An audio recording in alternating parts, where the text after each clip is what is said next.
So guys, let's discuss this question. Question is, the quantity demanded of a commodity at a price of ₹8 per unit is 600. ये हमें initial price दे दिया 8 and initial quantity दे दी कितनी 600 units. Initial price को P से denote करते हैं, ध्यान रखना, लिख देते हैं। चलो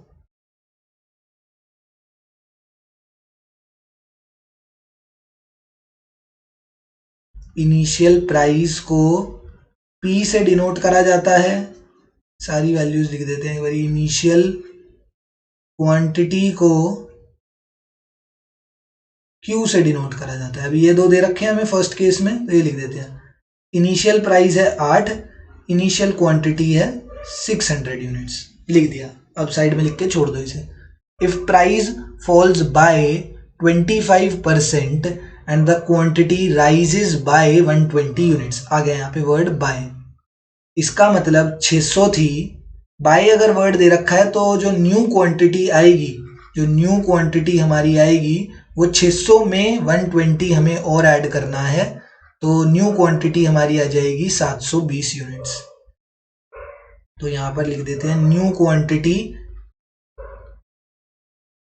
न्यू क्वांटिटी प्राइस का भी करेंगे। न्यू क्वांटिटी कितनी हो गई उसको मैंने Q1 से डिपिक्ट करा एंड वो कितनी आ गई मेरी 720, यहां पर निकाल दिया हमें।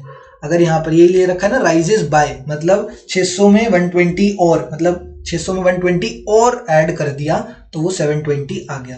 न्यू क्वांटिटी कितनी आ गई सर 720 रुपए, 720 units.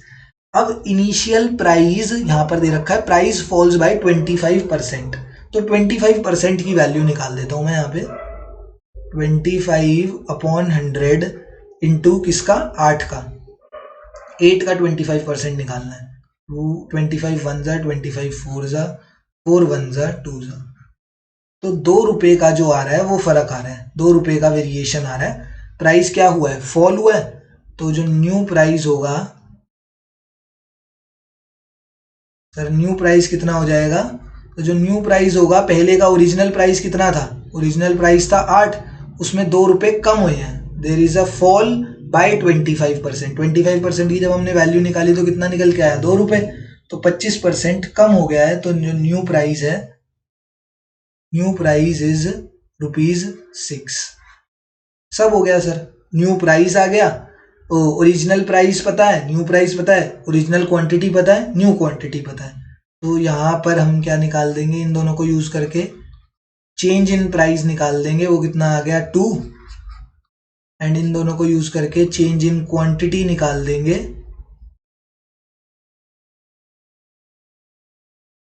Change in quantity demanded या चेंज इन क्वांटिटी कितनी आ गई, तो वो आ गई 120।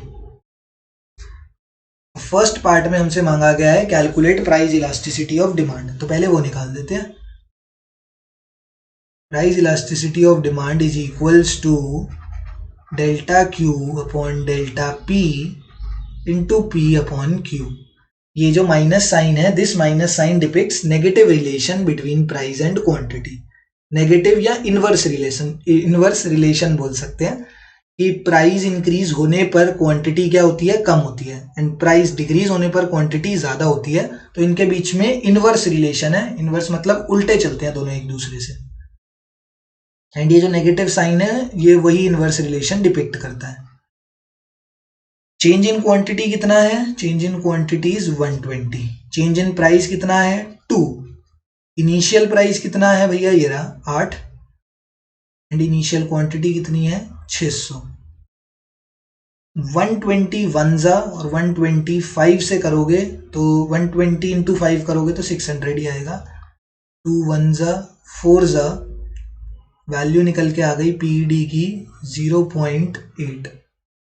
कितनी आएगी पीईडी की वैल्यू सर 0.8। ये नेगेटिव मत देखना, इसको माइनस 0.8 मत समझना, ये माइनस साइन सिर्फ बता दिया है तुम्हें वो रिलेशनशिप शो करने के लिए।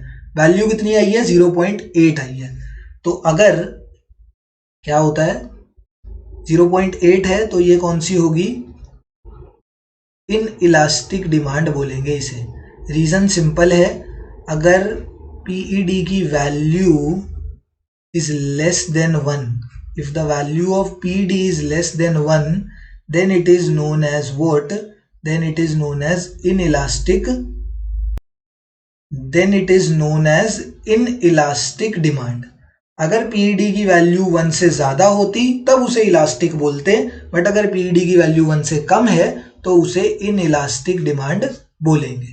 एंड यहां पर यही पूछा गया, इज इट्स डिमांड इलास्टिक? तो हम लिखेंगे no, it's demand is not elastic, it's demand is inelastic because the value of PED is less than 1. Simple, बात खत्म. Give reason for your answer बोला, रीजन भी दे दिया. Because the value of PED is less than 1, that's why the demand is inelastic. बस question खत्म. यही पूछा था, पीईडी मांगा था, पीईडी की वैल्यू निकाल दी एंड पूछा था क्या डिमांड इलास्टिक है? तो नहीं, डिमांड इलास्टिक नहीं है, डिमांड इज इनइलास्टिक. ठीक है, थैंक यू.